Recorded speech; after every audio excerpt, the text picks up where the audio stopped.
ಭಾರತದಲ್ಲಿ ವಿವಾಹಕ್ಕೆ ಖರ್ಚು ಮಾಡುವ ಹಣ ತಮ್ಮ ಆದಾಯಕ್ಕಿಂತ 4 ಪಟ್ಟು ಹೆಚ್ಚು. ಇದು ನನ್ನ ಅನ್ವೇಷಣೆ ಅಲ್ಲ. ಜಾಗತಿಕ ಬ್ರೋಕರೇಜ್ ಸಂಸ್ಥೆಯಾದ ಜೆಫ್ರೀಸ್ ಇತ್ತೀಚೆಗೆ ಭಾರತದ ಮದುವೆಗಳ ಕುರಿತು ಅಧ್ಯಯನ ನಡೆಸಿ ಒಂದು ರಿಪೋರ್ಟ್ ಮಾಡಿದೆ. ಪ್ರತಿ ವರ್ಷ ನಮ್ಮ ದೇಶದಲ್ಲಿ 80 ಲಕ್ಷ ವಿವಾಹಗಳು ನಡೆಯುತ್ತವೆ. ಕನಿಷ್ಠ 80 ಲಕ್ಷಗಳು. ಕೆಲವರು ಕೋಟಿಗಟ್ಟಲೆ, ಕೆಲವರು ಲಕ್ಷಗಟ್ಟಲೆ, ಇನ್ನು ಕೆಲವರು ಸಾವಿರಾರು ಖರ್ಚು ಮಾಡ್ತಾ ಬರ್ತಾರೆ. ಆದರೆ ಬೇಸರದ ಸಂಗತಿ ಏನೆಂದರೆ, ನಮ್ಮಲ್ಲಿ ಹೆಚ್ಚಾಗಿ ಇನ್ನೊಬ್ಬರ ಆಡಂಬರ ನೋಡಿ ನಮ್ಮಲ್ಲಿ ಅನುಕೂಲತೆ ಇಲ್ಲದಿದ್ದರೂ ಕೂಡ ಸಾಲ ಮಾಡಿಯಾದರೂ ಮದುವೆ ಅದ್ಧೂರಿಯಾಗಿ ಮಾಡಿ 2 ಮಕ್ಕಳಾದ ನಂತರ ಕೂಡ ಸಾಲ ಬಿಡಿ, ಸಾಲದ ಬಡ್ಡಿ ತೀರಿಸಲು ಆಗ್ತಾ ಇಲ್ಲ.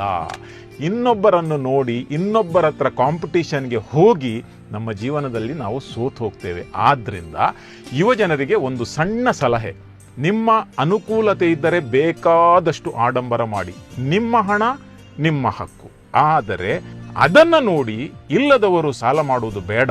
ಮದುವೆಯ ಆಡಂಬರ ಬಂದವರಿಗೆ ಮನಸ್ಸಿನಲ್ಲಿರುವುದು ಕೇವಲ ಕೆಲವೇ ಕ್ಷಣಗಳು ಮಾತ್ರ. ಇನ್ನೊಂದು ಮದುವೆಗೆ ಹೋದರೆ ಆ ಮದುವೆ ಆಡಂಬರ ಮರೆತೇ ಹೋಗ್ತದೆ.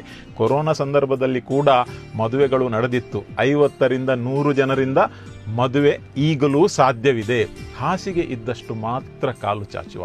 ಸಾಲ ಬೇಡ, ನೆಮ್ಮದಿ ಮುಖ್ಯ. ಸ್ನೇಹಿತರೆ, ನಿಮ್ಮ ಕಮೆಂಟ್ಸ್ ಕೊಡಿ.